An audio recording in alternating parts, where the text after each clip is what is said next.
Hello everyone, welcome back to the train room here. I wanted to give an update this week of what all has been going on. As you can see, there's a lot more going on in the bench work here this week than there was 2 weeks ago.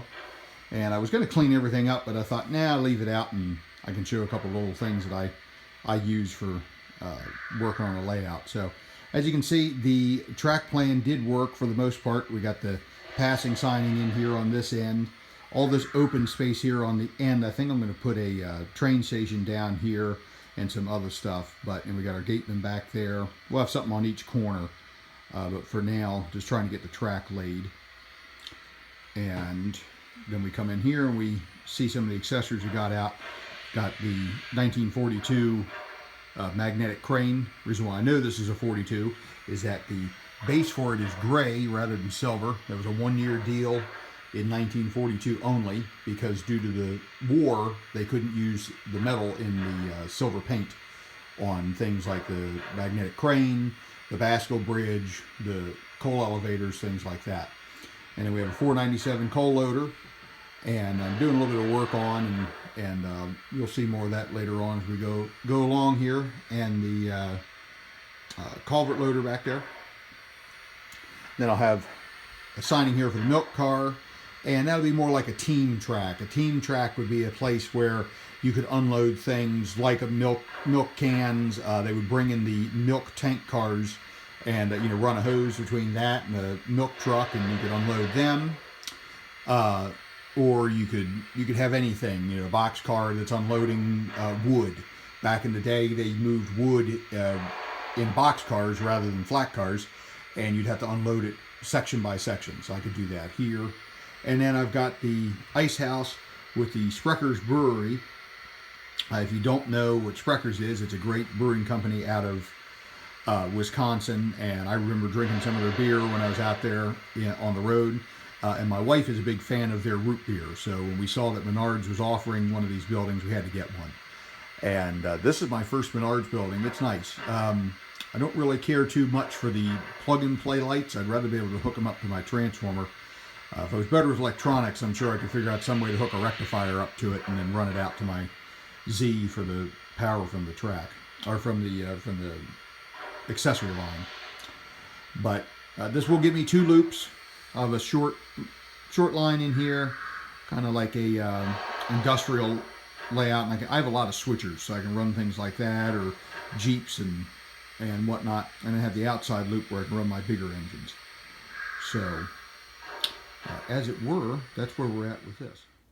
Now, one thing that you've probably noticed if you've seen one of my videos when I've been working on a layout, you'll see these orange containers sitting around.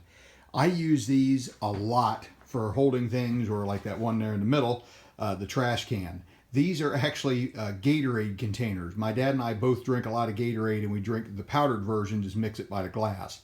They make great containers for storing items. The one on the right there has relays for my signals. And the little trash can's great because then you don't have to keep walking to the big trash can. But I don't ever throw away stuff like that. It really works great. Of course, you end up with a whole box or container full of them too. But things like that are really helpful to keep everything organized. I've got some cream cheese things like my track screws. They're back there behind the controller for the magnetic crane. I keep all my track screws in there. But of course, I got some track pliers here, little hammers, things like that to help you lay down track better. If you're using road bed like this, you'll need a utility knife, anything like that. This is another thing. I'm not exactly sure where these came from. I believe they came from one of my dad's customers. And they had some kind of food product in them, and he collects them, does the same thing, and he ended up with a whole stack of them. So he gave them to my dad and I, and they work great for the bus bars for the Super O track there. Now this is kind of a unique problem here, but I figured I'd pass it along just because I don't know if anybody else has this issue or not. I run my trains off of the KW there in the center, and the thing with it is there's no light to tell you whether the transformer's on or off. So what I ran into is a couple of nights was that I let the dogs out before we went to bed, and I realized, oh, I had never turned the power off. And the only reason I knew that was I looked here at the light on the Power Master and the command base. So something that my dad did too, and I implemented it here, I just took the street light here and hooked it up to the KW on the fixed voltage, so it's on if the transformer's on. That way I can remind myself to turn the track power or turn the transformer off before I go to bed. So that won't be a problem once I've put the Z. I have a Z that I run the accessories and all the lights off of. Once I get lights and accessories hooked up, it won't be a problem. But until then, this was my workaround for the construction period of the layout. So with the quick update done, why don't we run some trains? Dispatcher, made up. Am I cleared to the outbound? Over. You're cleared outbound. Dispatcher out.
This being towards the beginning of the month, I've been trying to do layout run videos at the beginning of each month. So this would kind of be a combined update video and layout run video for this month.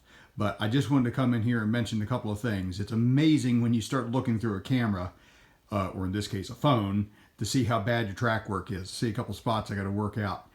But I also wanted to just mention, this is actually my first train set. So my first train set was this Alco Amtrak set. It came with the lead unit there and 3 cars, and then the dummy A unit, unpowered A unit in the rear there with the horn was an add-on, and 4 more passenger cars. And I got it out during Christmas and wanted to shoot a video featuring my first train set and my wife's first train set, but I just never got around to it. So maybe next year. Well, it would be this year, but next Christmas. So I just wanted to say thank you all for tuning in. I really appreciate watching, subscribing, sharing. It's been great having the knowledge that everybody out there is enjoying this and having fun with it. That's what I'm here for. I want to make stuff that you guys want to watch. So I'm hoping to do a little bit more stuff here with the layout this weekend and next weekend. I'll hopefully have a little bit more for you next time. But until then, happy railroading.